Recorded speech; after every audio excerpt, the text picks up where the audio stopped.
The dust rose in lazy spirals behind the stagecoach as it rolled to a stop in front of Willow Creek's general store.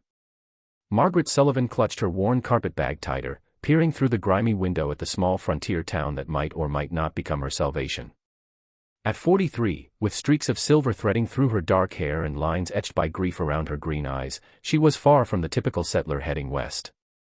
The driver's gruff voice cut through her thoughts. "End of the line, ma'am. Willow Creek." Margaret gathered her meager belongings, 2 carpetbags containing everything she owned in this world, and stepped down from the coach. The red dust immediately coated her black traveling dress, the same one she'd worn to her husband's funeral 8 months ago in Philadelphia. She'd sold everything else to afford the journey west, chasing a desperate hope sparked by a small advertisement torn from a newspaper. The town stretched before her in a single rutted street lined with weathered buildings, the Mercantile, a saloon called the Lucky Strike, a boarding house that had seen better days, and various other establishments huddled together as if seeking protection from the vast emptiness beyond. Mountains loomed in the distance, their peaks already touched with early autumn snow, though down here in the valley, the October sun still held warmth. Margaret stood there, suddenly aware of how out of place she appeared. Her Eastern clothing, though practical, marked her as clearly as a brand. Several men lounging outside the saloon stared openly, their expressions ranging from curiosity to suspicion. A woman alone in a frontier town was unusual enough. A middle-aged widow with refined manners and soft hands was practically unheard of. She straightened her shoulders and walked toward the general store, her boots clicking on the wooden boardwalk. The advertisement, carefully folded in her reticule, seemed to burn against her palm. She'd read it so many times during the long journey that she knew every word by heart. Circle M Ranch seeks cook. Room and board provided. Inquire at Morrison's General Store, Willow Creek. A bell jangled as she pushed open the door. The store's interior was dim and cluttered, shelves packed with everything from flour sacks to ammunition. Behind the counter stood a thin man with spectacles perched on his nose, sorting through a ledger. "Help you, ma'am." His voice held the cautious tone reserved for strangers. "I'm inquiring about the position at the Circle M Ranch," Margaret said, producing the advertisement. "The cook position?" The storekeeper, Morrison, she presumed, looked up sharply. His gaze traveled from her neat bonnet to her city shoes, and his frown deepened. "That advertisement's been up for 2 months, ma'am. Ranch is 20 miles out, rough country. Not exactly suitable for," he gestured vaguely at her appearance. "I assure you, Mr. Morrison, I'm quite capable of cooking." The lie came easier than expected. In Philadelphia, she'd had servants to manage such tasks, but desperation had a way of expanding one's claimed abilities. Morrison scratched his jaw. "It's not just the cooking, ma'am.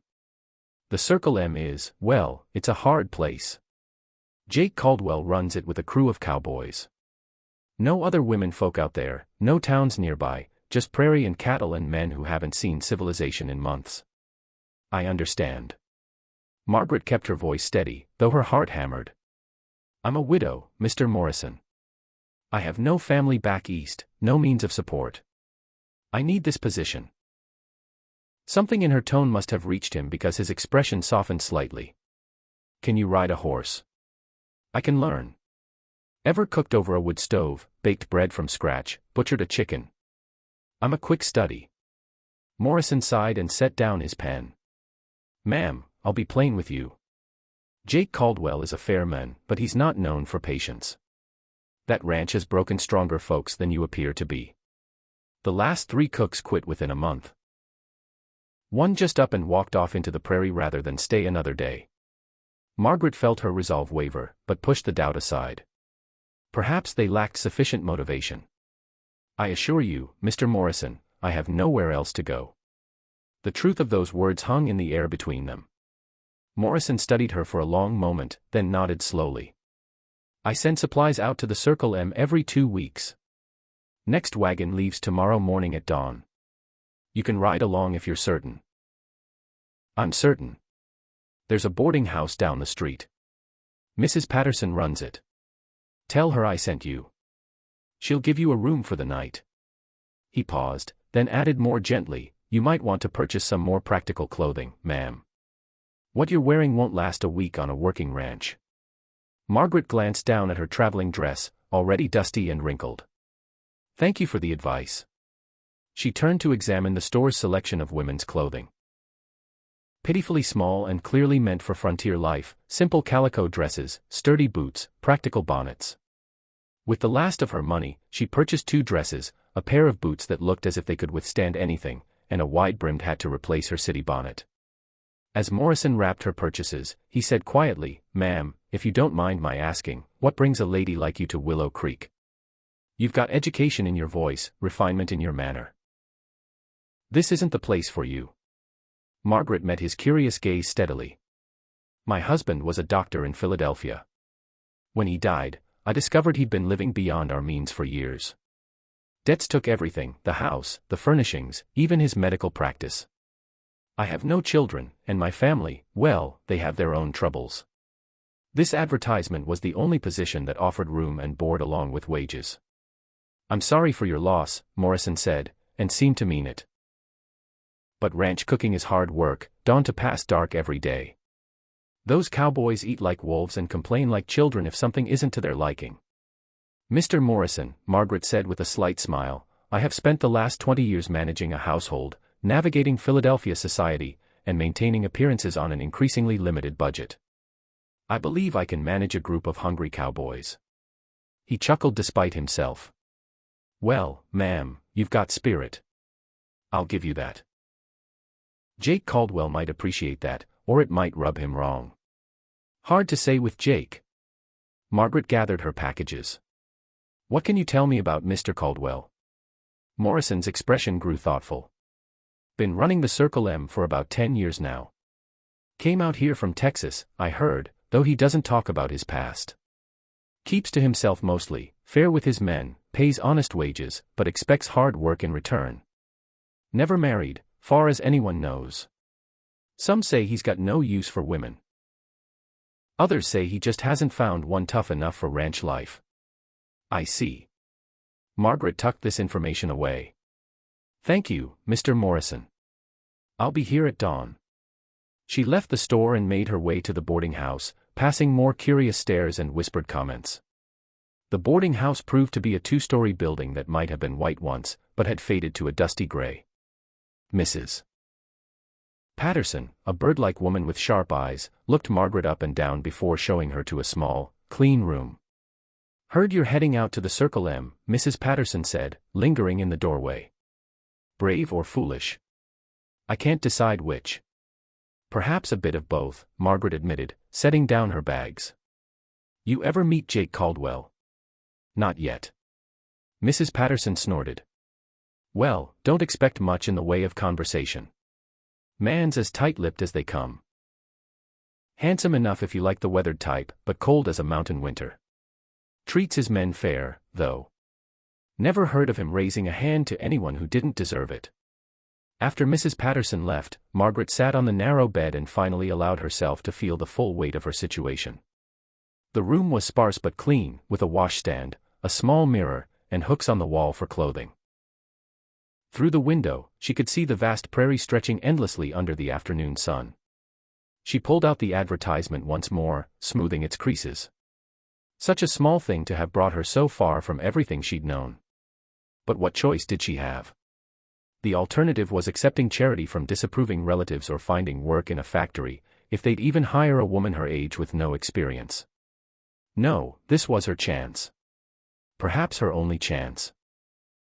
That night, she lay awake listening to the unfamiliar sounds of the frontier town, piano music and rough laughter from the saloon, horses snorting in the street, the distant howl of what might have been a coyote. Tomorrow she would leave even this small outpost of civilization behind for a ranch 20 miles into the wilderness, to cook for a man nobody seemed to truly know and cowboys who hadn't seen a woman in months. Margaret Sullivan, who had once presided over elegant dinner parties and worn silk gowns to the Philadelphia Opera House, closed her eyes and tried not to think about what she'd gotten herself into. Instead, she focused on the one thing that mattered: survival. She would learn to cook. She would learn to manage a ranch kitchen. She would do whatever it took to earn her keep and perhaps eventually find some measure of peace in this vast, wild land.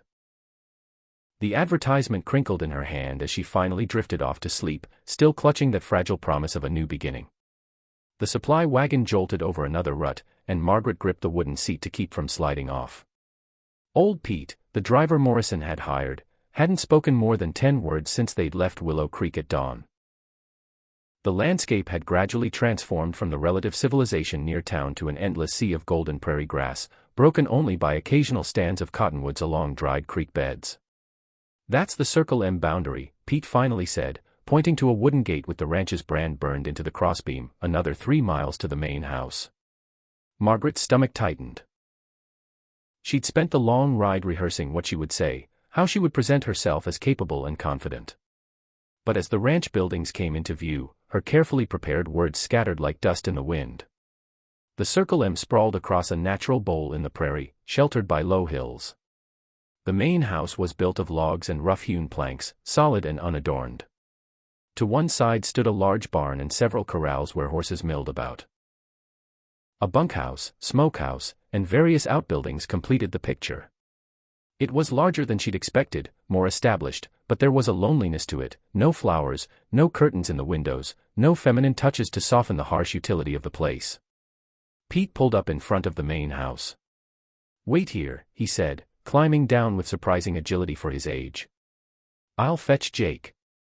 Margaret remained on the wagon seat, acutely aware of how she must look. Dust-covered despite her efforts to stay clean, wearing her new calico dress that still felt strange against her skin. Her hands, soft and white, clutched her carpet bag. Through the kitchen window, she glimpsed a stove that looked like a black iron monster, nothing like the modern range she'd had in Philadelphia. The front door opened, and Margaret's breath caught. Jake Caldwell was not what she'd expected. She'd imagined someone older, rougher, perhaps gone to seed from hard living. Instead, the man who emerged appeared to be in his late 30s, tall and lean, with the kind of strength that came from hard work rather than conscious exercise. His face was weathered to a permanent tan, with lines around steel-gray eyes that suggested he squinted into the sun more often than he smiled. Dark hair, a shade too long, showed threads of premature silver at the temples. He wore plain work clothes, denim pants, a blue cotton shirt, leather vest, but carried himself with an unconscious authority that would have been recognized in any Philadelphia drawing room. He stopped at the bottom of the porch steps, thumbs hooked in his belt, and studied her with those penetrating gray eyes. The silence stretched uncomfortably. "Mrs. Sullivan," Pete said, clearly feeling the need to fill the void. "Come about the cook position." Jake's gaze never left Margaret's face. When he finally spoke, his voice was deep and measured, with a slight Texas drawl. "You ever cook for 15 hungry men, Mrs. Sullivan?" "No, Mr. Caldwell, but I'm willing to learn. This isn't a schoolhouse. I need someone who can do the job, not someone who might learn to do it eventually." Margaret lifted her chin. "Then why has the position been vacant for 2 months?"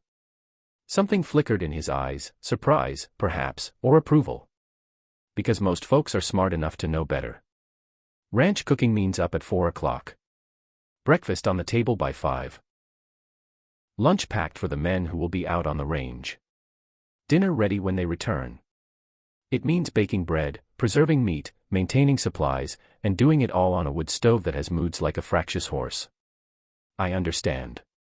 Do you?" He stepped closer to the wagon, and Margaret caught the scent of leather, horse, and open sky. "Can you lift a full pot of stew, haul water from the well, kill and pluck a chicken because there's no one here to do it for you?"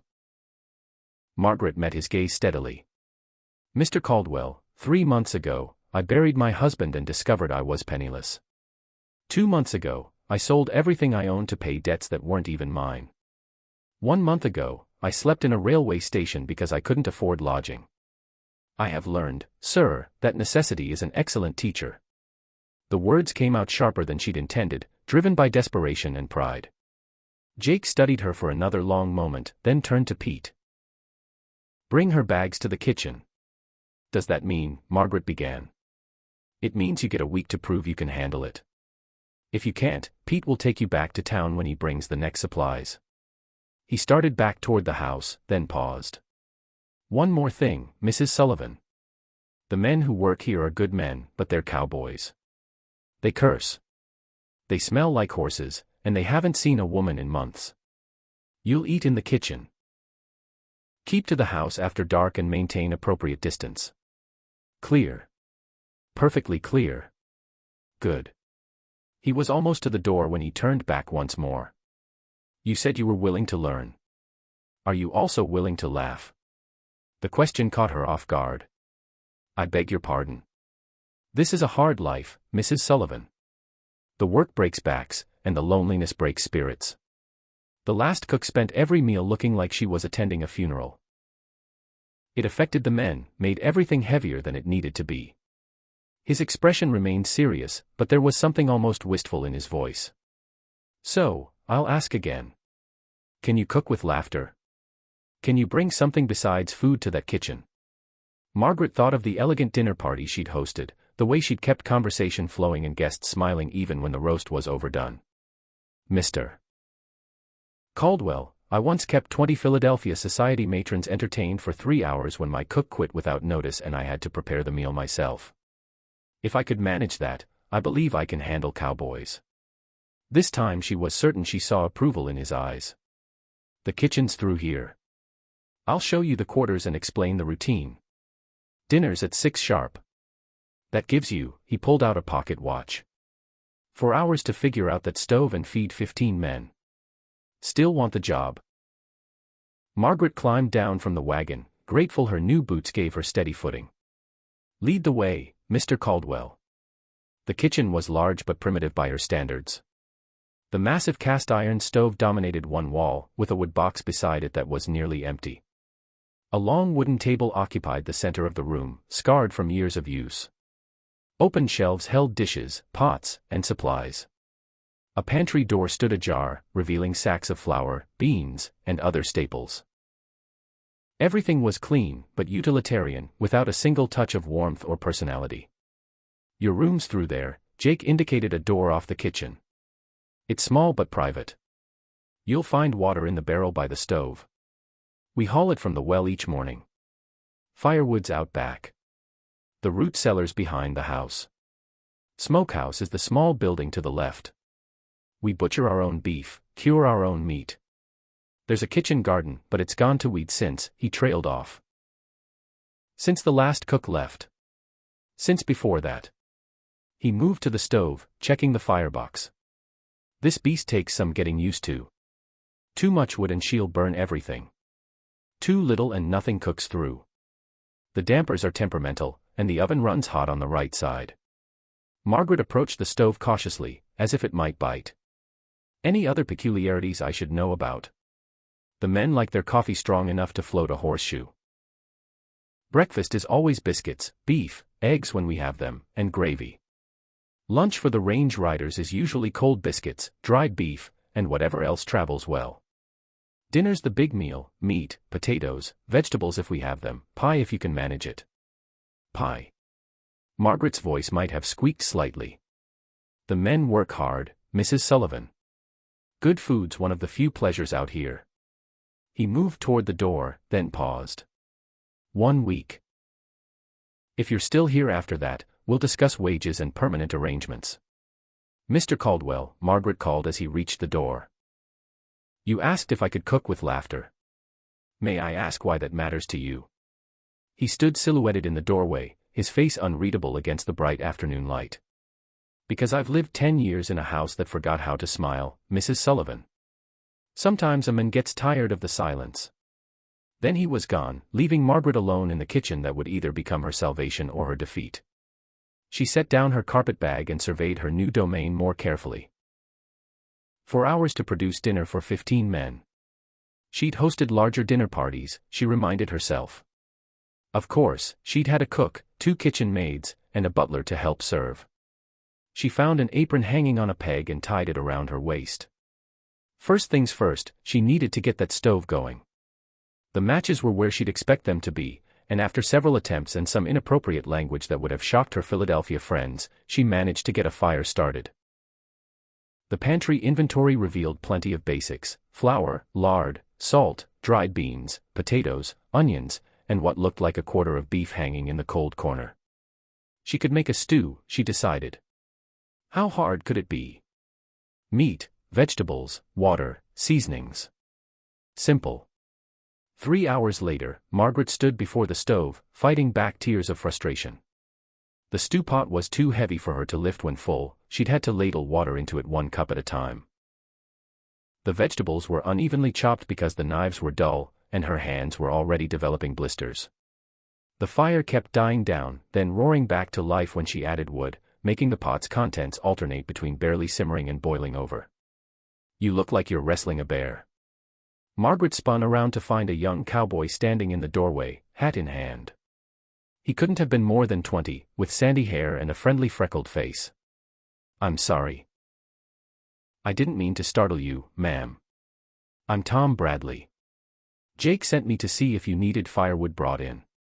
"Yes, please," Margaret said, then added impulsively, "Tom, have you eaten many stews prepared by the previous cooks?" "Yes, ma'am."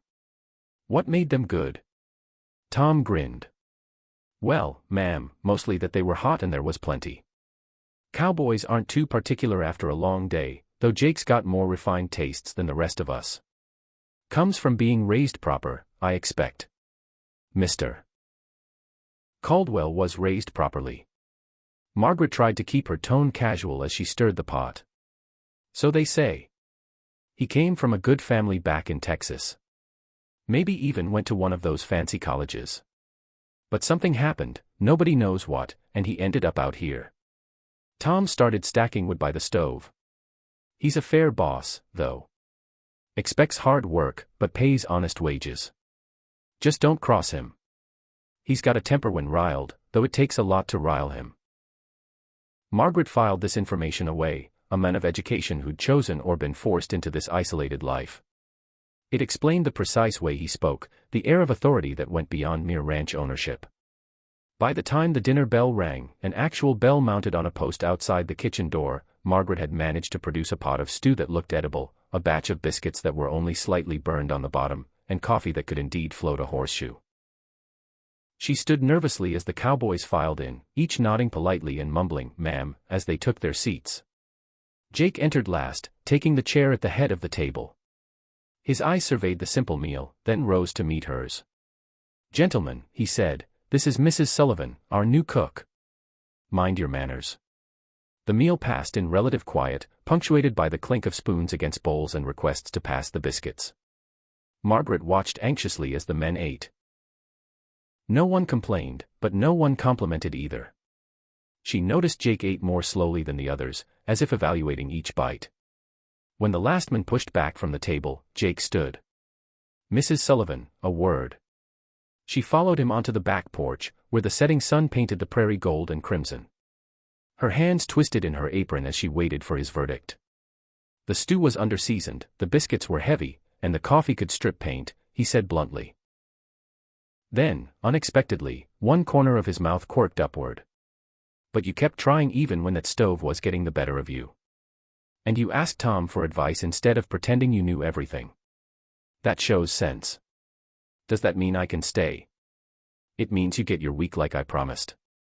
He looked out over the prairie, his profile sharp against the dying light. "Can you read and write, Mrs. Sullivan?" "Of course." "Good. The ranch accounts need keeping, and my penmanship's terrible. If you can manage the books along with the cooking, I'll add extra to your wages." He turned back to her. "But remember what I said about laughter. A good meal fills the stomach. A cheerful kitchen fills something else, something harder to name but just as important." As he walked away, Margaret called after him, "Mr. Caldwell, what made you leave Texas?" He paused, but didn't turn around. "Same thing that brought you here, I expect. Sometimes a person needs to go where the past can't follow." Standing there in the gathering darkness, covered in flour and smelling of wood smoke, Margaret suddenly understood that this weathered, taciturn man might be running from ghosts of his own. And perhaps that's what the Circle M really was, not just a cattle ranch on the edge of nowhere, but a refuge for souls who'd lost their way and were trying to find it again. One day at a time. She returned to the kitchen to face the mountain of dishes, her back aching and her hands raw. But for the first time in months, she felt something besides despair. It might have been hope, or it might have simply been exhaustion. Either way, she'd survived her first meal. Only 6 days and 18 meals to go. The second morning dawned with disaster. Margaret woke to the acrid smell of smoke and bolted from her small room to find the biscuits she'd set to bake had turned into charcoal bricks. The coffee pot had boiled over, dousing half the fire and filling the kitchen with wet ash and grounds. In her panic to salvage something, she knocked over the milk pail, sending yesterday's precious collection across the floor. She muttered in frustration, then louder, "This infernal stove, language, Mrs. Sullivan." She whirled to find Jake standing in the doorway, already dressed for the day's work. Heat flooded her cheeks, whether from embarrassment or the still-smoking oven, she couldn't say. "I apologize, Mr. Caldwell. I set the dampers wrong, and then everything she gestured helplessly at the chaos. The men will be here in 20 minutes, he said, surveying the damage with those unreadable gray eyes. Margaret wanted to sink through the floor. 2 days and she was already failing. "I understand. If you want to send me back with Pete, I'll gather my things." "Did I say that?" He rolled up his sleeves and moved to the stove. "Watch and learn. First, bank the coals like this when you're baking. The dampers need to be barely open, not wide. Second, always set something on the counter to remind you what's in the oven, a spoon, a cup, anything to catch your eye." His hands were sure and practiced as he adjusted the stove. "Now, for salvaging breakfast, the men need to eat, burned biscuits or no." "You've got flour." "Yes, but there's no time for new biscuits." "Pancakes," he said, already reaching for a bowl. "Faster than biscuits and more forgiving. You mix while I get this fire sorted." They worked side by side in surprising harmony. Jake handled the temperamental stove while Margaret mixed batter, sliced beef, and started fresh coffee. When Tom Bradley appeared with the morning's eggs, Jake set him to cooking them in a massive skillet. "Since when do you know your way around a kitchen?" Tom asked, grinning at his boss. "Since I spent 3 months cooking for myself and the crew and we couldn't keep help," Jake replied curtly. Sometimes a man learns skills he'd rather not need. The cowboys filed in to find a breakfast of pancakes, eggs, and beef waiting. If they noticed their boss wiping flour from his hands, they were wise enough not to comment. After the men left, Margaret faced the mountain of dishes with a heavy heart. Her beautiful hands, which had once played Chopin on a rosewood piano, were already red and chapped from lye soap. Her back screamed from bending over the low sink. She'd been so confident yesterday, and now, giving up already. She turned to find Jake had returned, carrying something wrapped in cloth. "I'm not giving up," she said with more conviction than she felt. "I'm simply reconsidering my capabilities." "Good. Doubt keeps us humble." He set the bundle on the table and unwrapped it, revealing a worn cookbook. "This belonged to my mother. She used it when she was first married, before she had help. The recipes are simple but good." Margaret picked up the book reverently. The pages were stained, and notes filled the margins in a feminine hand. "Texas Recipes for the Frontier Wife," read the cover. "Your mother lived on a ranch. My parents had a small spread outside San Antonio. Nothing like this. They were what you'd call respectable folk. My mother was raised in New Orleans, came to Texas as a bride. She used to say the stove nearly defeated her those first months." A distant look crossed his face. "But she learned, even came to love it in time." "What happened to them?" Margaret asked softly. Jake's expression shuddered. "Raiders hit when I was away at college. I came back to ashes and graves." He cleared his throat. "The book's yours to use. Mind you, take care of it." He was gone before Margaret could respond, leaving her holding the precious cookbook and understanding a bit more about the shadows in Jake Caldwell's eyes. The morning flew by as she studied the book. The recipes were indeed simple, with helpful notes. If the dough seems dry, add sweet milk 1 spoon at a time. This burns easy, watch close. Jake's favorite, extra cinnamon. That last note, in fading ink, made her pause. Jake's favorite, written by a mother who'd never seen her son grow to full manhood. By noon, she'd managed to pack lunches for the range riders, cold biscuits, properly baked this time, dried beef, and dried apple slices she'd found in the pantry. The kitchen was clean, and she'd even started bread dough rising for dinner. She was elbow deep in flour, kneading the second batch, when she heard commotion outside. Through the window, she saw several cowboys gathered around someone on the ground. Her heart lurched as she recognized Tom Bradley's sandy hair. He was the one down, clutching his arm. Without thinking, Margaret ran outside. What happened? Horse spooked and threw him, one of the men explained. Think his arm's broken. Bring him to the kitchen, she ordered, with an authority born of years as a doctor's wife. Carefully now. They carried Tom in and set him on the bench by the table. His face was pale, sweat beading on his forehead. Margaret gently examined his arm, feeling the unnatural angle of the bone.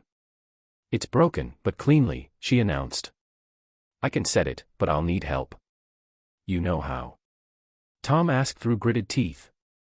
My husband was a physician. I've assisted him many times. She turned to the other men.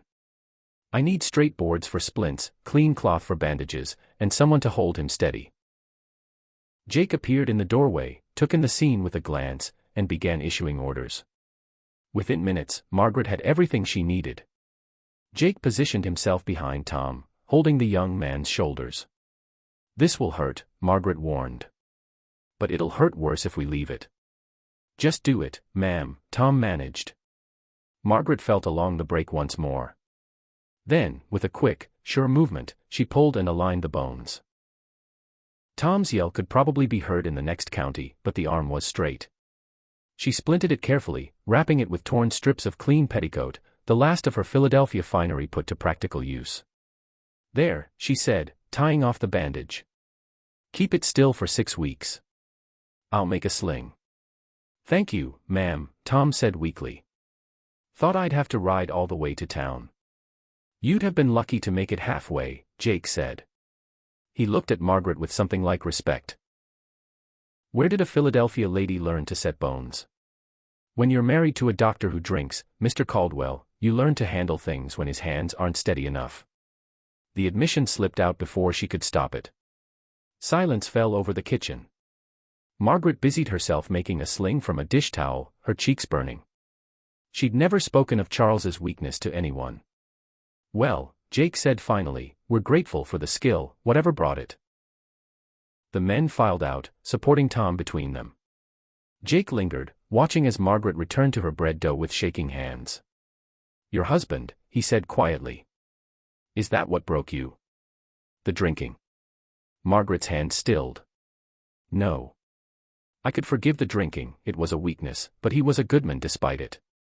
What broke me was discovering he'd been hiding our debts for years, borrowing against future earnings, selling my jewelry and replacing it with paste.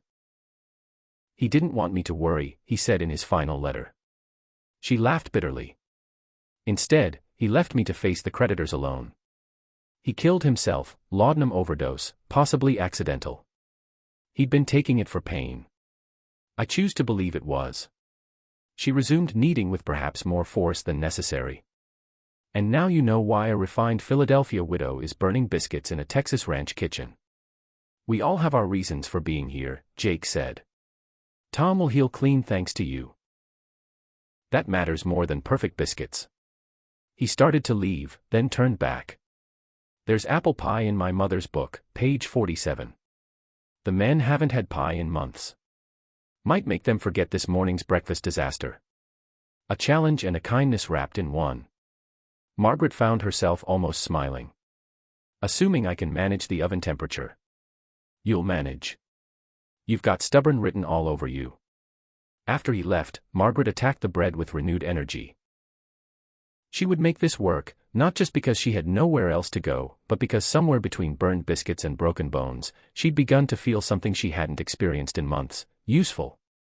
The apple pie turned out lopsided, but edible. She'd forgotten to add sugar at first, remembered just in time, and probably added too much in compensation. The crust was thick in some places, thin in others. But when she set it on the table after dinner, a successful meal of beef stew, properly seasoned this time, fresh bread, and boiled carrots, the cowboys' faces lit up like children at a surprise. Pie, someone exclaimed. Hot dog, we got pie. Even Jake's stoic expression cracked slightly as he took a bite. Not bad, Mrs. Sullivan. Not bad at all. It's too sweet, she said critically. It's pie, Tom said from his place at the table, eating left-handed. Could be made of sawdust and we'd still love it. The men laughed, and suddenly the kitchen felt warmer, more alive. Margaret found herself smiling as she served scones to eager cowboys, who complimented her with their enthusiasm more than any Philadelphia society matron ever had with polite words. Save room for tomorrow, she warned. I'm attempting donuts if I can figure out the oil temperature. Donuts. A cowboy named Bill looked ready to weep with joy. Ma'am, if you make donuts, I'll marry you myself. Get in line, another said, and the table erupted in good-natured ribbing. Enough, Jake said. But Margaret caught the slight upturn of his mouth. Mrs. Sullivan isn't here for your entertainment. As the men filed out, each thanking her more profusely than the last, Margaret felt a warmth that had nothing to do with the stove.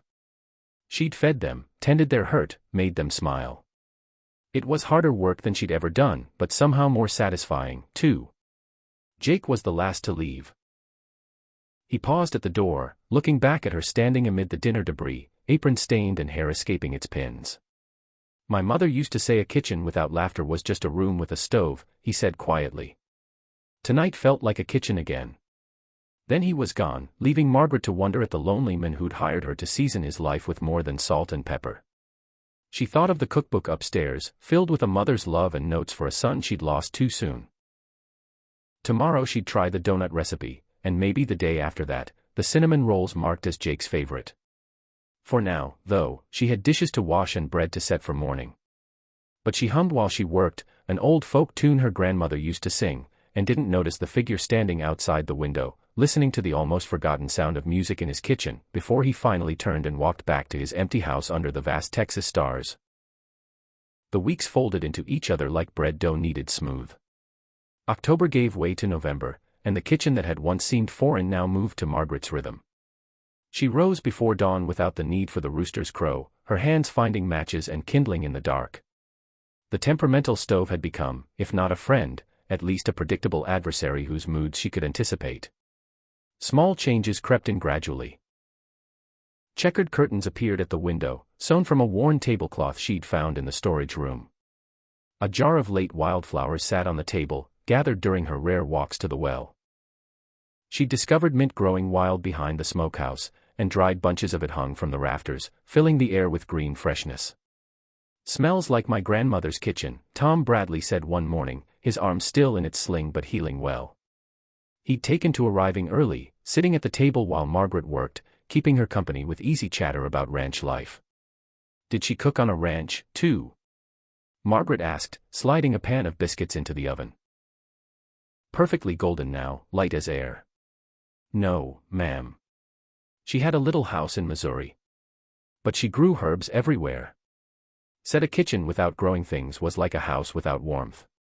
Margaret smiled, crimping the edges of a pie crust. She'd mastered Jake's mother's apple pie recipe and moved on to experimenting with dried berry fillings. Your grandmother sounds wise. She was. Used to say you could tell everything about a house by its kitchen, whether folks were happy or just getting by. Tom accepted the cup of coffee she handed him. This place feels happy now. The observation warmed Margaret more than the stove's heat. She'd noticed it, too, how the cowboys lingered after meals now, talking and laughing instead of wolfing down food and escaping.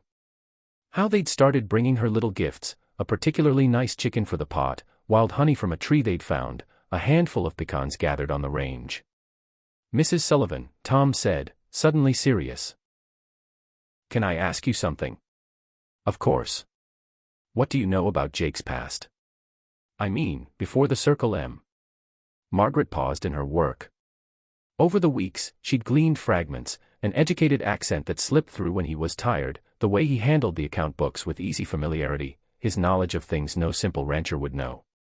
But Jake Caldwell guarded his secrets as carefully as she'd once guarded her husband's reputation. Only what he's chosen to share, she said carefully. Why do you ask? It's just, sometimes I catch him looking at you when you're singing while you work or when you're laughing with the men, like he's seeing a ghost, but not a bad one. A good memory he'd forgotten he had. Before Margaret could respond, the man himself appeared in the doorway. Tom, if that arm's well enough for gossip, it's well enough for light work. The horses need tending. Tom scrambled up, flushing. Yes, sir. Sorry, sir. After he left, Jake remained, filling the doorframe in that way he had of making the kitchen seem smaller. The boy talks too much. He's young. The young always talk too much. Margaret focused on rolling out pie dough, aware of his gaze. Though sometimes talking helps, keeps the silence from getting too heavy. Is that what you think? That it's too quiet here? She looked up then, meeting those gray eyes. I think a man who asks for laughter with his meals might be tired of silence, yes. He moved into the kitchen, going to the stove to pour himself coffee. It was a new habit, these morning visits before the crew arrived. He never stayed long, but Margaret had come to treasure these moments of almost companionship. My wife loved to sing while she cooked, he said suddenly, staring into his cup. Sarah. She'd been gone 2 years before I came here, but sometimes I still hear her voice in the wind. Margaret's hand stilled. Wife. He'd had a wife. What happened to her? Cholera took her and our daughter both while I was away on business. His voice was flat, matter of fact, but his knuckles were white around the cup. I was in Austin negotiating cattle prices.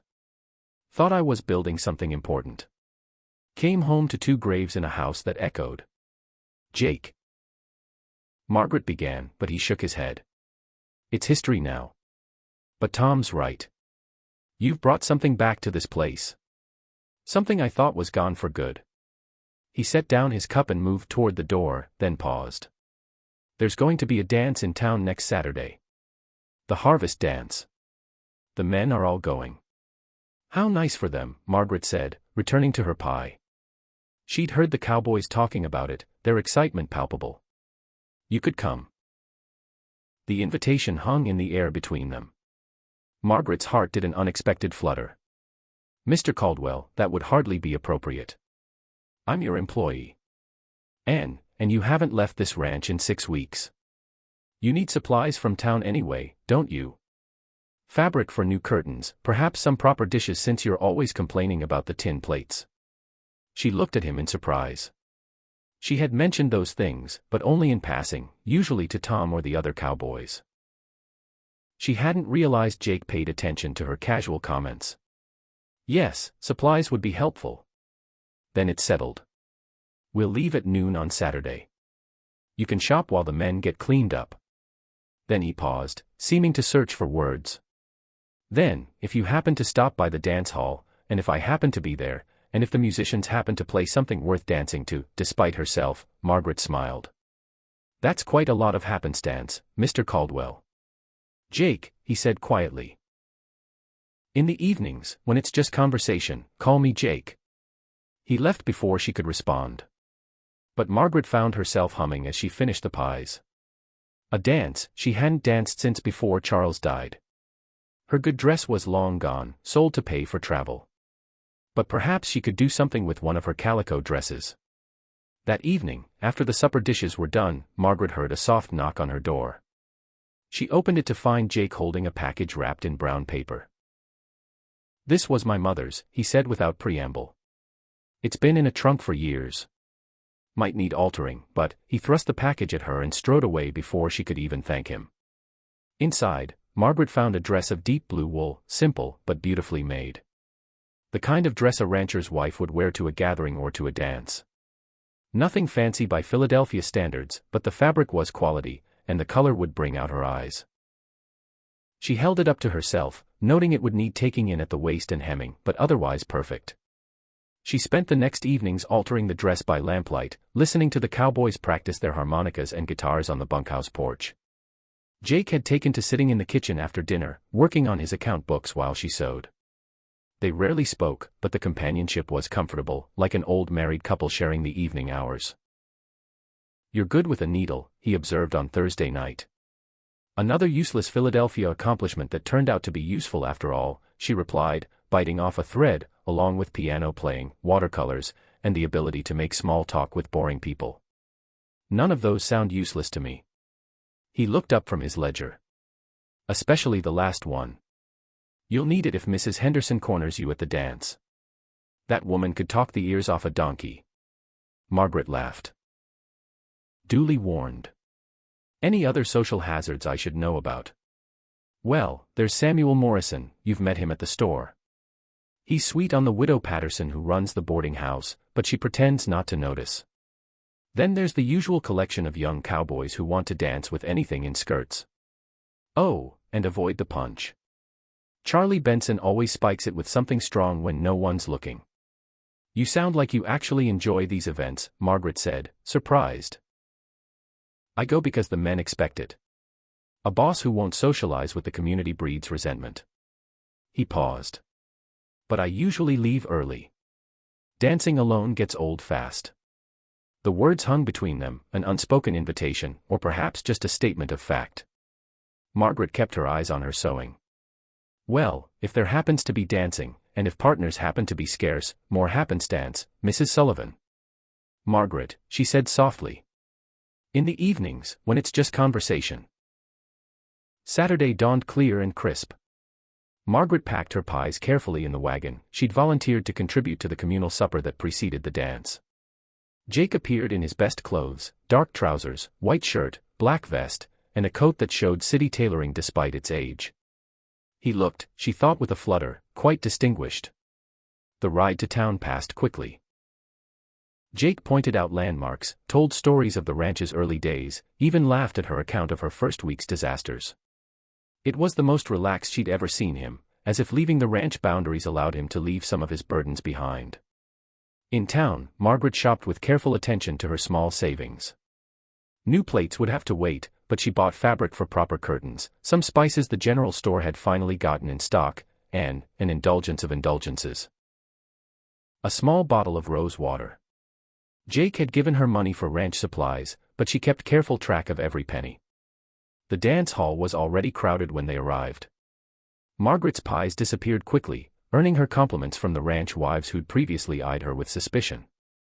The widow from Philadelphia who'd shown up to cook for Jake Caldwell had been the subject of much speculation, she knew. You're doing a fine job out there, Mrs. Morrison said, her tone slightly warmer than their first meeting. The Circle M boys are looking well-fed for the first time in years. Thank you, Margaret said. I had a good teacher. She held up the cookbook Jake had loaned her. Old recipes, but reliable. Is that Anna Caldwell's book? An older woman peered at it with interest. I knew her years ago. Lovely woman. Terrible shame what happened. Before Margaret could ask more, the musician struck up a lively reel. Cowboys descended on the gathered women like bees to flowers.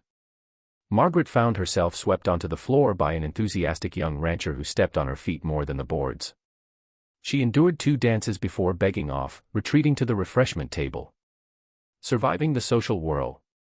She turned to find Jake beside her, amusement flickering in his eyes. He'd been dancing with Mrs. Henderson, who did indeed appear to have talked through the entire set. Barely, she admitted. I'd forgotten how exhausting it is to pretend your feet aren't being murdered. Here, he handed her a cup. Lemonade from the safe pitcher. They stood together, watching the dancers spin past. The musician switched to a slower waltz, and Margaret felt Jake shift beside her. Would you? He cleared his throat. That is, if your feet have had time to recover, are you asking me to dance, Jake?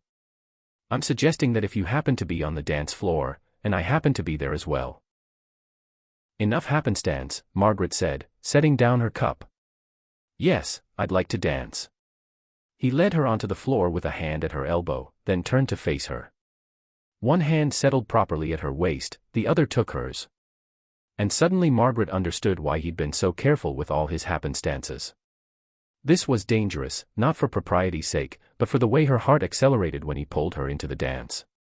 Jake Caldwell could waltz. Not the mechanical steps of a man who'd learned for duty's sake, but with the natural grace of someone who'd once enjoyed it. He guided her through the turns effortlessly, and Margaret found herself relaxing into the movement, trusting his lead. You dance well for a cowboy, she said softly. You dance well for a cook, he countered. Then, more seriously, I haven't waltzed since Sarah died. Didn't think I remembered how. It's like riding a horse, I suppose. The body remembers even when the heart forgets. His hand tightened slightly at her waist. Yes, exactly that. They danced 2 more waltzes, not speaking, just moving together while the town watched and whispered. Margaret knew there would be talk, the widow and the rancher dancing like they had the right, but wrapped in the warmth of Jake's careful hold, she couldn't bring herself to care. The storm announced itself with a wall of black clouds that swallowed the horizon. Margaret stood at the kitchen window, watching the prairie grass bend flat under the advancing wind. She'd lived through eastern storms, but this was something primeval, a force that made humanity seem small and temporary. "It's going to be a bad one," Tom said from the doorway, his newly healed arm still held carefully. Jake's got most of the men moving the cattle to the sheltered valley, but he didn't need to finish. Margaret had learned enough about ranch life to understand. Cattle scattered in a storm like this could wander for miles, die in flash floods, or simply vanish into the vast landscape. And the men searching for them faced the same dangers. "How many are still out?" she asked. 8, including Jake. Bill and Frank were riding the north pasture, that's 15 miles out. They might not have seen the storm coming in time. Margaret turned from the window, her mind already calculating. "How many staying here?" "Just me, old Pete, and Charlie.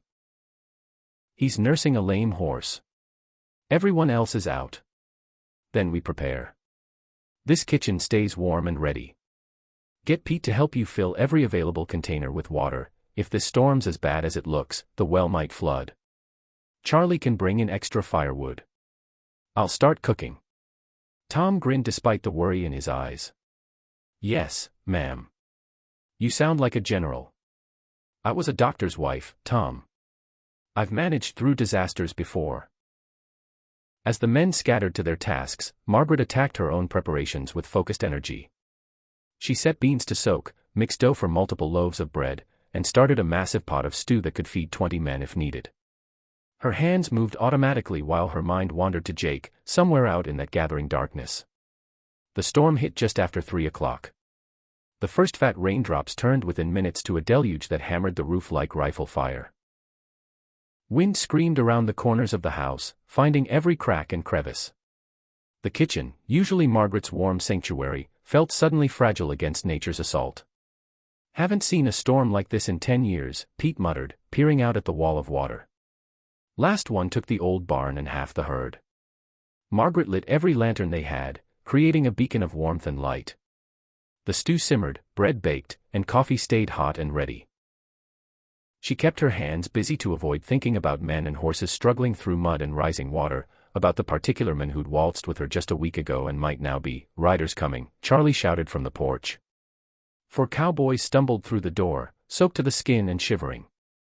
Margaret immediately handed out towels and hot coffee while they stripped off sodden coats. "Jake?" she asked, trying to keep her voice steady. "Still out," one answered through chattering teeth. "He sent us back when the lightning started. Said he and Hank would keep looking for Bill and Frank." Margaret's heart clenched, but she kept her face calm. "Sit, eat. You need warmth and food." The hours crawled by. The storm, if anything, intensified. Water began seeping under the door despite their efforts to block it. The wind found a loose board somewhere and worried it like a dog with a bone, the banging adding to the cacophony. 2 more groups of riders arrived, each time raising and dashing Margaret's hopes.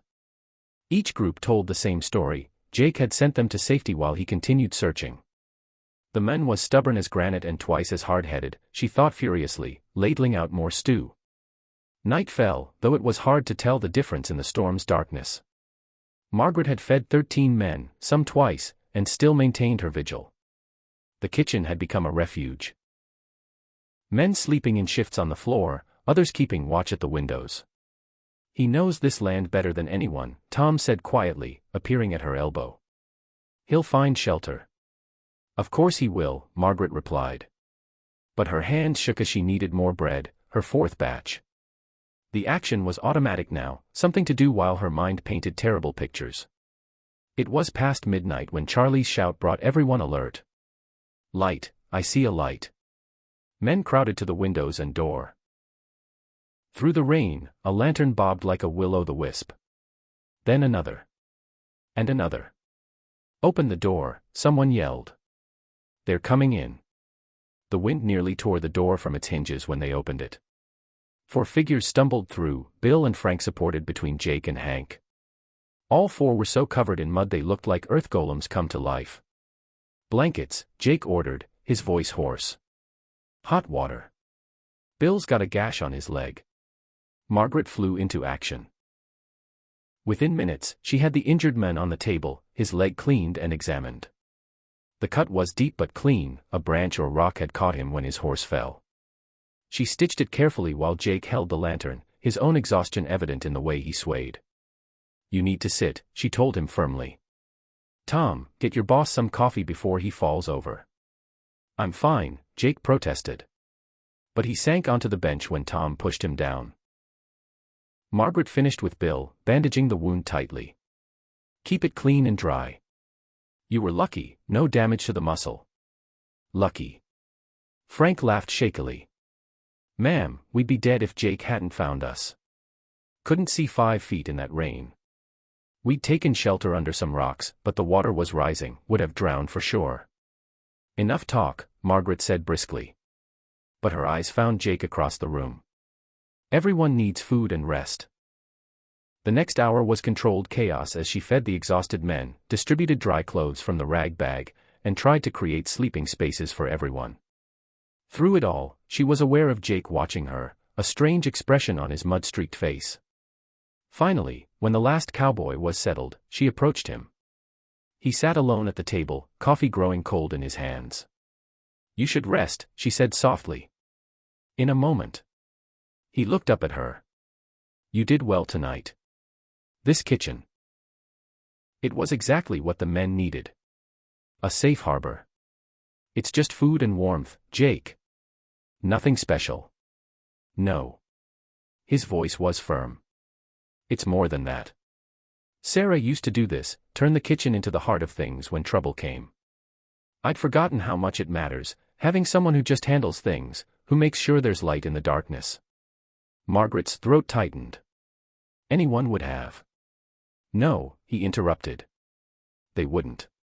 The last 3 cooks hid in their rooms during storms. You turned this into a field hospital and refuge center without anyone asking. He stood, swaying slightly. Thank you, Margaret. The use of her given name, here in the kitchen with his men sleeping all around, felt dangerously intimate. You should thank me by getting some rest before you fall over, she said, trying for lightness. Heroes who collapse from exhaustion are very inconvenient. A smile ghosted across his face. I'm no hero, just a stubborn fool who couldn't leave his men behind. Same thing in my book. She steered him toward the door. Go sleep. I'll keep watch and wake you if anything changes. He paused at the door, looking back. Margaret, at the dance, when we go to bed, Jake, she said gently. We can talk about dancing when you're not dead on your feet. After he left, Margaret surveyed her kingdom. The kitchen was a disaster, muddy bootprints everywhere, dishes piled high, wet clothes dripping from every available surface. But it was warm and full of life, with snoring cowboys and the smell of bread and coffee creating an oddly peaceful atmosphere despite the storm still raging outside. She made herself a cup of tea and settled into the chair by the stove. Someone should keep the fire going, make sure there was hot food when the men woke. It wasn't heroic work, not like riding into a storm to save lost cowboys, but it was necessary work. And more than that, it was satisfying in a bone-deep way she'd never experienced in her Philadelphia life. The storm began to ease around dawn, its fury spent. Pale light crept through the windows, revealing a landscape transformed by water and wind. But the Circle M had survived, all souls accounted for, and Margaret's kitchen had played its part in that survival. Jake found her there as the sun broke through the clouds, still in her chair but awake, fresh coffee already brewing. Did you sleep at all? He asked. Did you? She countered. They looked at each other across the kitchen, the stern rancher and the Philadelphia widow, both exhausted, both exactly where they needed to be, and smiled. I'll make breakfast, she said, rising. You wake the men. And Jake, next time you decide to be heroic, try to do it before midnight. These late nights are terrible for my complexion. His laugh, rusty from disuse, but genuine, followed her to the stove, and if her heart fluttered at the sound, well, that was probably just exhaustion. Nothing that a good breakfast and proper sleep wouldn't cure. But as she mixed biscuit dough and listened to the ranch wake around her, Margaret knew she was lying to herself. Something had shifted in the storm, some barrier swept away by necessity and courage and the simple act of keeping faith through the dark hours. Jake had trusted her with his men, his home, his own exhaustion, and she'd proven worthy of that trust. The question now was what came next. When the crisis passed and normal life resumed, could they go back to careful distance and proper boundaries? Did she even want to? The biscuits required her attention, and Margaret gratefully lost herself in the familiar routine. Whatever came next could wait, for now, there were hungry men to feed and a new day to greet. In a life that had become uncertain, these simple truths were enough. The days following the storm passed in a blur of recovery. Fences needed mending, scattered cattle required gathering, and the damaged barn roof demanded immediate attention. Margaret barely saw Jake except at meals, where he ate quickly and spoke only of ranch business. But she felt his eyes on her sometimes, a weight of unspoken words that made her hands unsteady as she served. It was Tom who finally voiced what everyone seemed to be thinking. "You two are dancing around each other worse than green colts," he said one afternoon, helping her peel potatoes. His arm had healed fully, but he still found excuses to visit the kitchen. "I don't know what you mean," Margaret said primly, though heat rose in her cheeks. "Sure you don't. And Jake doesn't spend half his time staring at the kitchen window when he thinks no one's looking." Before Margaret could respond, they heard horses approaching, fast, too fast for normal ranch business. Through the window, she saw Jake and Hank riding hard toward the house, with something wrapped in blankets across Hank's saddle. "Get water boiling," Jake shouted before they'd even reached the yard. "And clean cloths." Margaret's heart lurched. She'd heard that tone before in Charles's voice when emergency cases arrived. By the time the men burst through the door, she had water heating and her makeshift medical supplies laid out. They carried young Will Morrison, the storekeeper's nephew, barely 16 and working his first season as a cowboy. His face was white as parchment, his breathing shallow and rapid. Blood soaked through the blanket around his middle. "Gored by a bull," Jake said tersely as they laid him on the table. "It's bad, Margaret." She peeled back the blanket and had to suppress a gasp. The wound was deep, ragged, still bleeding freely. In Philadelphia, Charles would have had proper instruments, chloroform, a sterile operating room. Here, she had kitchen knives, boiled water, and desperate hope. "I need more light," she said, her voice steadier than her hands. "All the lanterns you can find. Tom, get my sewing basket, the one with the silk thread. Hank, I need honey from the pantry."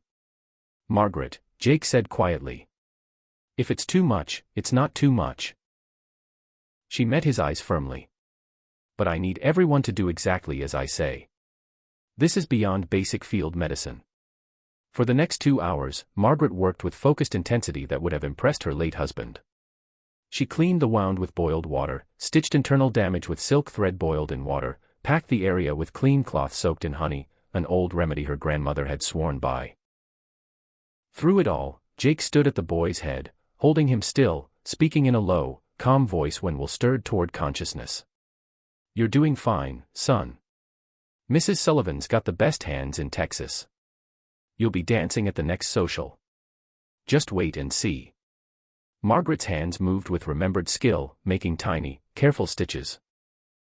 She was dimly aware of other cowboys gathering in the kitchen, of Tom keeping coffee hot, of the afternoon sun slanting through her cheerful curtains onto this desperate scene. Finally, she tied off the last stitch and stepped back. Will's breathing was stronger, his color marginally better, but she knew the real danger was still to come: infection, fever, complications she couldn't predict or prevent. "He needs to stay absolutely still for at least a week," she told Jake. "The stitches could tear if he moves, and someone needs to watch him constantly." "We'll take shifts," Jake said immediately. "Whatever he needs." They moved Will carefully to Margaret's own bed. It was closest to the kitchen and its warmth. She insisted, despite Jake's protests. "I can sleep on the kitchen settle," she said. "He needs the comfort more than I do." That night, sitting beside Will's bed, monitoring his breathing and temperature, Margaret found herself speaking to Jake in the dim lamplight. He'd taken the first watch with her, refusing to leave. "You were remarkable today," he said softly. "I've seen field surgeons with less skill." "I was terrified," she admitted. "In Philadelphia, I only assisted. Charles made the decisions, held the responsibility.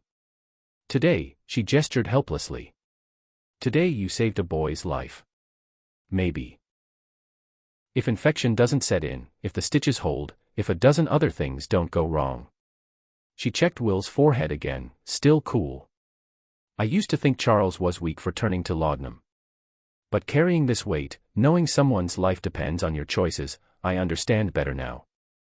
Jake shifted in his chair, the lamplight casting shadows across his face. "After Sarah died, I swore I'd never be responsible for another person's life that way. Cattle, yes. Ranch hands who knew the risks, fine. But not," he paused. "Then you arrived." Margaret's breath caught. "Jake, let me finish, please." He leaned forward, elbows on his knees, not quite meeting her eyes. "That first day, I told myself you were just another employee. Keep it businesslike, distant, safe. But then you burned those biscuits and swore like a sailor, and you set Tom's arm without flinching, and you turned my kitchen into something alive again." "It's just cooking and basic medicine," Margaret said weakly. "No, it's hope. It's caring whether these men have pie after dinner or flowers on the table or someone to stitch them up when they're bleeding." He finally looked at her. "It's making me remember why I wanted to build something here in the first place." Will stirred, mumbling something incoherent. Margaret quickly checked him, still no fever, wounds still closed. When she settled back, Jake had composed himself again, the moment of raw honesty shuddered. "You should rest," she said gently. "I'll wake you if anything changes. In a while." He pulled out a worn book. "I'll read for a bit. Sarah always said reading aloud helped the healing." He opened the book, poetry, she realized with surprise, and began to read in his low, measured voice. Wordsworth, speaking of daffodils and clouds and the human heart. Margaret found herself watching Jake's face in the lamplight, seeing the gentleness he kept so carefully hidden, the depth of feeling beneath the stern exterior. 3 days passed in careful vigilance. Will's fever rose the second night, sending them all into controlled panic. Margaret bathed him with cool water, spooned willow bark tea between his lips, and hoped harder than she had since Charles's death. Jake never left her side during those critical hours, fetching water, changing bandages, simply being present when she needed steadiness. When the fever broke near dawn, they both sagged with relief. Will opened clear eyes and whispered, "Ma'am, did I miss breakfast?" Margaret laughed through sudden tears. "Several of them, but I'll make you the finest breakfast in Texas when you're stronger." Later, standing on the porch in the cool morning air, she found herself swaying with exhaustion.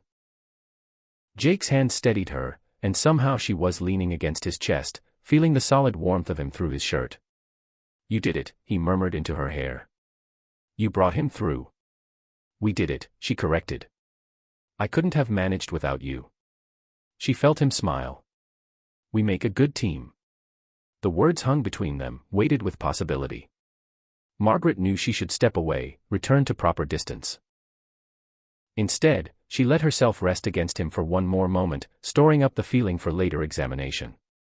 "Margaret," he said quietly, "when this is over, when Will's recovered, we need to talk. Really talk, about the future, about whether you see this as just a job or if maybe it could be something more." Before she could respond, Tom's voice called from inside. "Mrs. Sullivan, Will's asking for more of that tea." The moment shattered. Margaret stepped back, smoothing her apron, not quite meeting Jake's eyes. "I should go." "Of course." But he caught her hand as she turned. "Just think about it, please." She squeezed his fingers briefly. "I've been thinking about it for weeks, Jake." "Well, then." His smile followed her back into the kitchen, warming her more than the stove. Will was indeed awake, weak, but lucid, complaining about the taste of willow bark tea with an energy that spoke of recovery. The other cowboys crowded around, careful not to jostle the bed, their relief palpable. "Did I really almost die?" Will asked, eyes wide. "You had a close call," Margaret said carefully. "But you're going to be fine." Though you'll have an impressive scar to show the girls. Really? He brightened considerably. Maybe I should get gored more often. Don't you dare, she said firmly, making everyone laugh. But even as she fussed over Will, brewing more tea and adjusting his bandages, her mind kept returning to Jake's words. Something more. The phrase terrified and thrilled her in equal measure. She'd come here seeking survival, nothing more. To find the possibility of happiness, of home, of love, it seemed too much to hope for. Yet watching Jake joke gently with Will, seeing how he managed his men with firm compassion, remembering the way he'd waltzed with her and read poetry in the lamplight, how could she not hope? That evening, as Will slept peacefully and the ranch settled into quiet, Margaret stood at her kitchen window. The prairie stretched endlessly under the stars, vast and wild and beautiful. Somewhere out there, Jake was checking the herds, doing the work that never ended, but he'd be back for dinner, would sit at the table and eat her cooking, and maybe, just maybe, they'd find the words for what was growing between them. She touched the window glass gently, her reflection wavering in the lamplight. The Philadelphia widow was gone, she realized. In her place stood a frontier woman, capable, strong, unafraid of hard work or hard choices.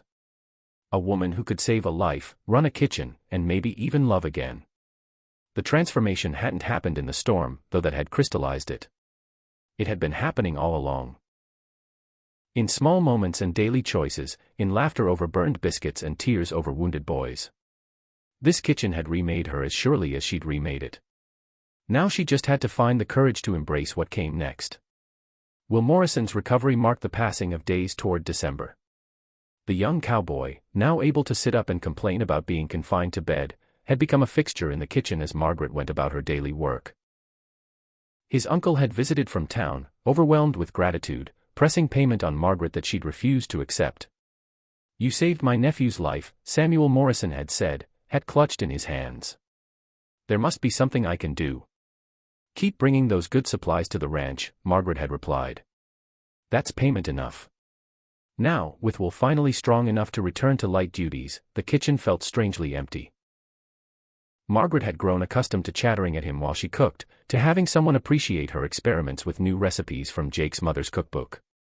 The approaching end of her trial period weighed on her mind, 3 months since she'd arrived on that dusty October day, desperate and uncertain. Jake had been oddly formal since their conversation during Will's crisis. He still came for coffee in the mornings, still worked on his ledgers while she sewed in the evenings. But there was a careful distance between them, as if he too was waiting for something. That morning, Margaret was kneading bread when Jake appeared in the doorway, wearing his good jacket despite it being a working day. "Mrs. Sullivan," he said, and her heart sank at the formal address. "Could you spare a moment in the office?" She dusted flour from her hands, smoothing her apron nervously. This was it, then, the evaluation she'd both anticipated and dreaded. Following him down the short hallway to his office felt like walking to a trial. The office was purely Jake, functional, but with touches of refinement. Books lined one wall, mostly agricultural journals but with some literature mixed in. A painting of hill country hung behind his desk, and she wondered if it was a memory of his Texas home. "Please sit," he said, gesturing to the chair across from his desk. He remained standing, pacing to the window that looked out over the corrals. "Your 3 months are up," he began without preamble. "I believe it's time we discussed your position here." Margaret's hands clenched in her lap. "If my work hasn't been satisfactory, your work has been exemplary." He turned from the window, and she was surprised to see uncertainty in his eyes.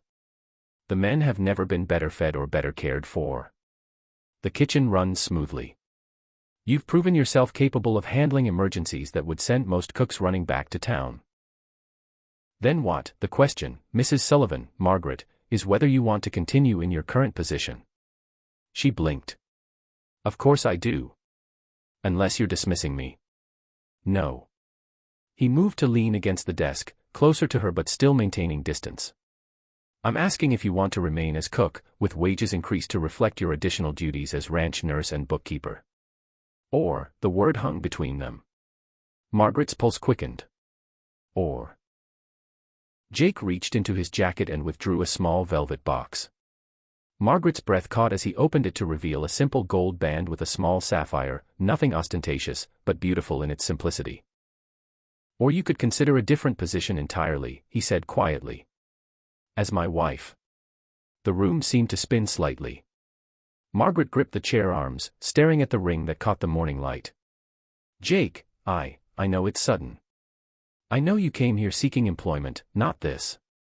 He set the box on the desk between them, then moved to crouch before her chair, bringing them to eye level. "But these past months have shown me something I thought I'd never find again. You've brought life back to this place, Margaret, to me." "I'm a widow," she said weakly. "Older than you, set in my ways." "You're a woman who makes me remember why mornings are worth facing," he interrupted gently. "Who turns a house into a home without even trying. Who faces down charging bulls and temperamental stoves with equal courage." Despite everything, she laughed shakily. The stove was more frightening. "Margaret," his hands covered hers where they gripped the chair. "I'm not Charles. I won't hide debts or protect you from hard truths. This life is difficult. The ranch is successful, but it requires constant work. I can be moody and distant. I'll never be a socialman who enjoys town gatherings. But I can promise you partnership, respect, and, if you'll let me, love." Love. The word came out as barely a whisper. "I've been fighting it for weeks," he admitted, telling myself it was too soon, too complicated. "But when Will was dying and you fought so hard to save him, when you looked at me with such trust during that storm, I realized I was being a fool. Life's too short and too uncertain to waste chances at happiness." Margaret studied his face, weathered, serious, but with such hope in those gray eyes. She thought of her life in Philadelphia, the emptiness after Charles's death, the desperation that had driven her west. Then she thought of these past months. The satisfaction of honest work, the warmth of belonging, the way her heart lifted when Jake smiled. "There's something I need to tell you," she said slowly, "about why I really came west." Jake's hands tightened on hers, but he nodded. "Tell me." "Charles didn't just leave me with debts. He left me with knowledge that our entire marriage had been built on pretense. The drinking was just part of it. There were other women, lies upon lies that I was too trusting or too willfully blind to see." She drew a shaky breath. "I came west not just for survival, but because I needed to go somewhere where nobody knew my shame, where I could discover who Margaret Sullivan really was when stripped of everything." "And who is she?" Jake asked softly. Margaret smiled through tears she hadn't realized were falling. "A woman who can burn biscuits and learn from it. Who can set bones and stitch wounds.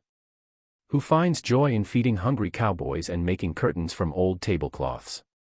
Who—" She paused, meeting his eyes. "Who might be brave enough to love again, if the right man asked." "I'm asking," Jake said simply. "Then I'm saying yes," she whispered. His smile transformed his face, years falling away to reveal the young man he must have been before loss hardened him. He reached for the ring, then paused. "There's one condition." Margaret's heart stuttered. "What condition?" "You have to promise to keep seasoning our life with laughter. Even when the stove acts up or the cowboys track mud through your clean kitchen or I'm being particularly stubborn about something." "Jake Caldwell," she said, tears giving way to joy. "I promise to season our life with so much laughter you'll beg for quiet." "Never," he said firmly, sliding the ring onto her finger. "I've had enough quiet for a lifetime." He kissed her then, there in his practical office, with the morning sun streaming through the window and the ranch beginning its daily rhythm outside.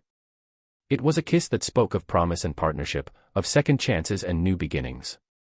When they finally parted, both breathing unsteadily, Jake rested his forehead against hers. "The men are going to be insufferable when they find out. Tom's been running a betting pool on when I'd finally propose." "Who won?" Margaret asked, laughing. "Probably Tom himself. That boy's too clever by half." Jake stood, pulling her up with him. "When would you like to marry?" "I know women like time to plan." "Jake," Margaret interrupted. "I'm 43 years old. I've already had the elaborate wedding with all the trimmings. What I want now is simple, you, me, and a life built on truth and partnership. We could marry tomorrow and I'd be happy." "The new year," he suggested. Give the men something to celebrate. Give us a new beginning with the new year. The new year, she agreed. Though you realize this means I'll be cooking my own wedding dinner. I'll help, he promised. We'll make it together. Together. The word settled around her like a warm shawl. After months of facing everything alone, the promise of partnership was more precious than any ring. They returned to the kitchen to find half the ranch hands mysteriously needing something from inside. Tom was the least subtle, grinning widely as he noticed their joined hands and the sapphire catching the light. About time, he declared. Mrs. Sullivan, soon to be Mrs. Caldwell, you've made an honest man of our boss. Tom Bradley, Jake said sternly, though his eyes held amusement. Don't you have work to do? Yes, sir. Right away, sir. But Tom paused at the door. Congratulations, both of you. This ranch hasn't felt like home in years. Now it does again. As the day progressed, cowboys found excuses to stop by the kitchen, offering congratulations and shy compliments.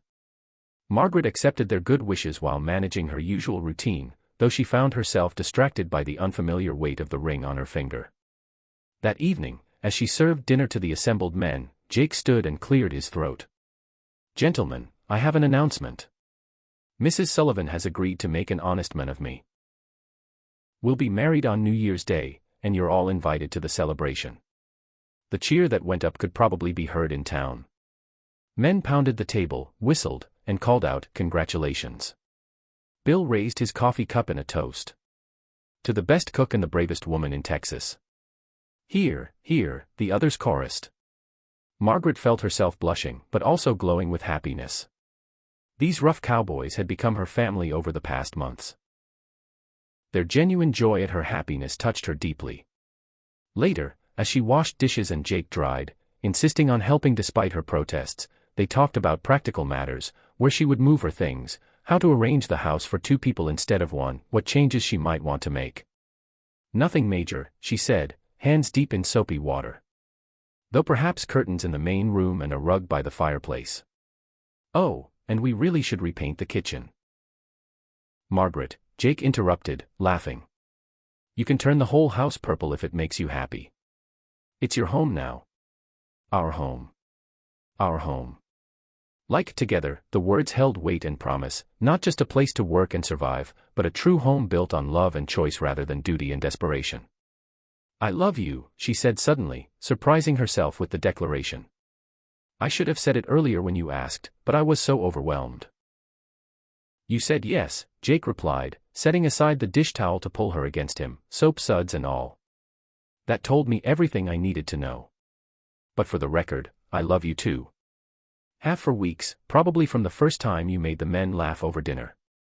They stood there in the kitchen that had witnessed so much, burned biscuits and perfect pies, medical emergencies and quiet evenings, the slow building of trust and love between 2 people who'd thought those chances were behind them.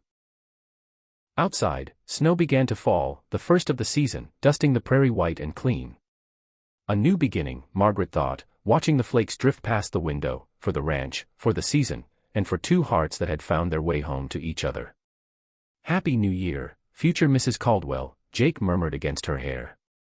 Happy New Year, Mr. Caldwell, she replied, and knew that all future New Years would be measured against this one.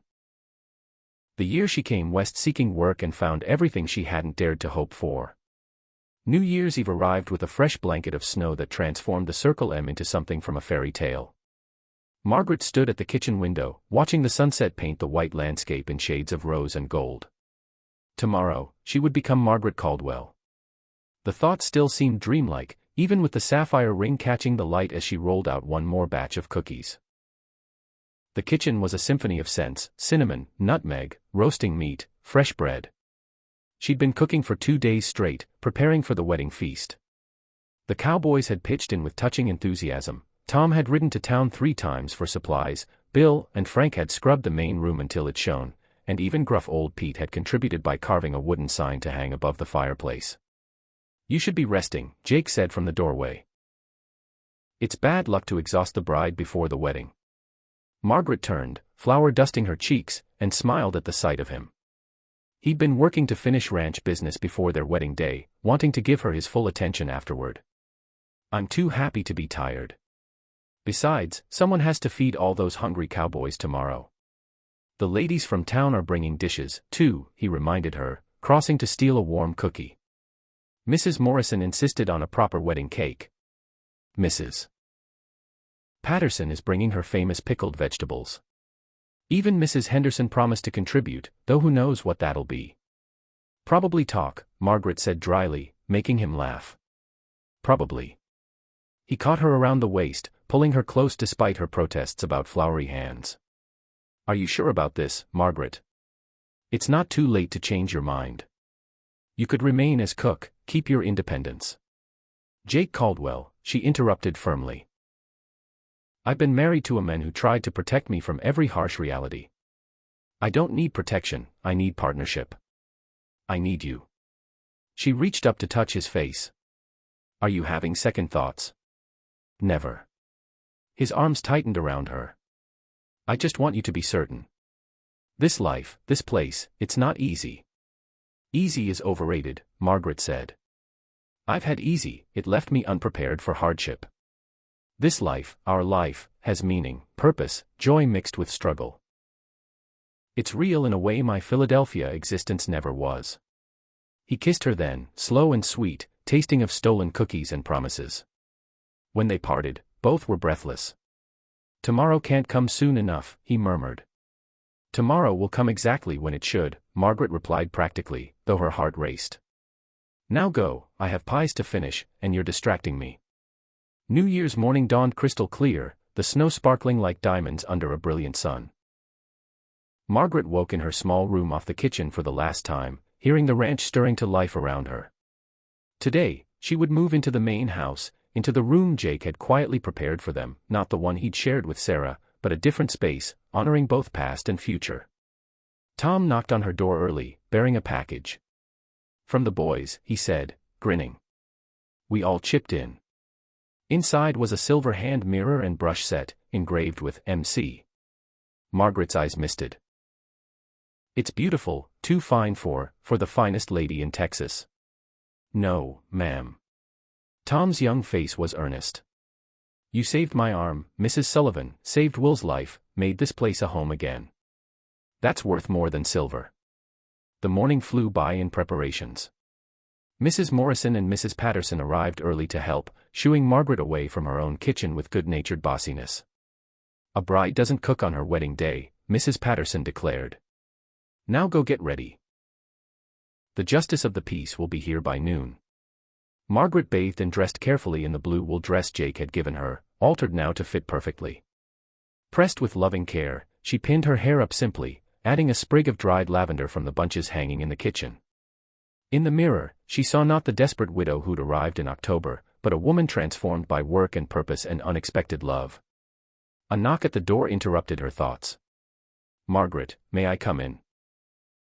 Jake entered, stopping short when he saw her. You're beautiful, he said simply. He was freshly shaved, wearing a black suit she hadn't known he owned, looking every inch the gentleman she'd suspected him to be beneath the rough exterior. You clean up rather well yourself, Mr. Caldwell. I have something for you.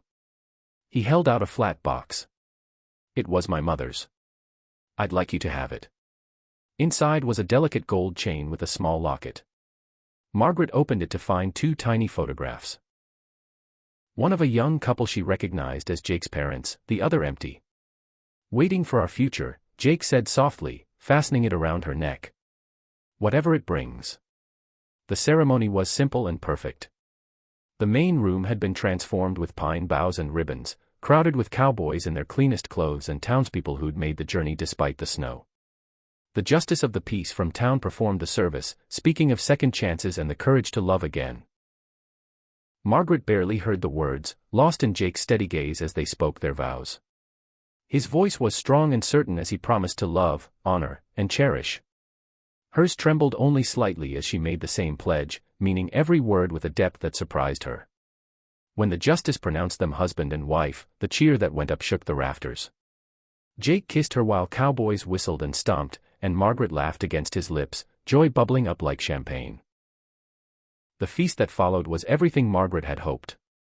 Long tables groaned under the weight of food, her contributions and those of the town ladies creating a spread worthy of any Philadelphia gathering, but the warmth and genuine celebration far exceeded any society event she'd attended. Speech. Tom called out as the meal wound down. Come on, boss, say something romantic. Jake stood, pulling Margaret up beside him. I'm not much for speeches, he began, earning good-natured groans. But I want to say this, 6 months ago, this ranch was just a business, a place to work and sleep and not much else. Then Margaret Sullivan arrived with her city ways and burning biscuits. You're never letting me forget those biscuits, are you? Margaret interrupted, making everyone laugh. Never, Jake agreed, smiling down at her. She brought more than cooking skills, though we're grateful for those. She brought life back to this place. Laughter, hope, the reminder that a house is just wood and stone without someone to make it a home. He raised his glass. To my wife, who seasons everything with joy. To the Caldwells, the crowd roared, glasses raised high. As afternoon melted into evening, the party continued. Cowboys took turns playing fiddle and harmonica, couples danced, and stories flowed as freely as the coffee. Margaret found herself pulled into dance after dance, Jake's protective presence never far away. During a quiet moment, she stepped outside for air, finding the world transformed by sunset and snow into something magical. Jake followed, wrapping his coat around her shoulders. Happy? He asked.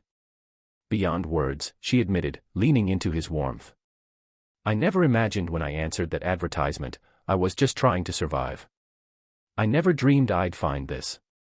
Neither did I, Jake said quietly. I'd resigned myself to solitude, thought it was safer that way. Then you came along and reminded me that safe isn't the same as living. They stood together, watching the stars emerge in the clear winter sky. Inside, someone started singing an old folk song, other voices joined in harmony. The sound drifted out to them, beautiful in its simplicity. Our first new year, Margaret murmured. The first of many. Many, Jake agreed, turning her to face him. Filled with burned biscuits and perfect pies, difficult calving seasons and bountiful harvests. Arguments over account books and reconciliations in the kitchen. Real life, our real life. I can't wait, she said, meaning it completely. As they returned to the warmth and light of their celebration, Margaret marveled at the journey that had brought her here, from desperation to hope, from loneliness to love, from stranger to essential part of this ranch family.